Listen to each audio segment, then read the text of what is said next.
Every day around this time, we have the privilege to be able to share a daily devotion, to encourage one another, to strengthen one another in our walk with the Lord, and to be discipled. That's what this is all about, is us trying to learn from one another what the Lord would have us to share. And in John chapter 14, Jesus really offers us a litmus test for our love for Him. He simply says this: if you love me, you will obey me. The question that I have for all of us this morning is our obedience motivated out of our love for the Lord, or is it motivated out of fear of what He may do to us? See, when I was growing up, did I obey my dad because I loved him, or because I feared what would happen to my backside if I didn't do what he asked me to do? Of course, in my case, my obedience was based on fear, not love. So I didn't believe that the things my dad wanted me to do were really for my good.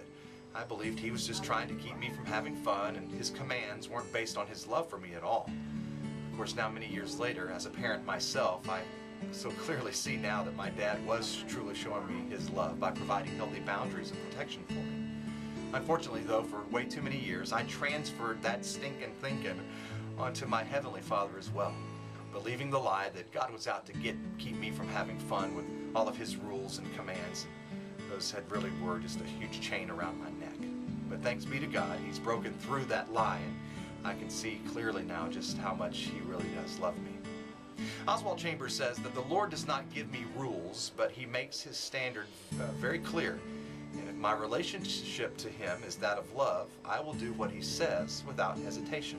If I hesitate, it is because I love someone I have placed in competition with Him, namely myself.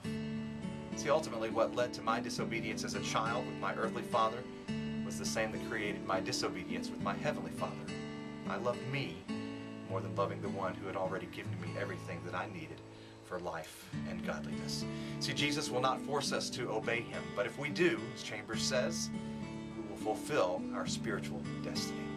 Let's love the Lord today through our obedience to Him.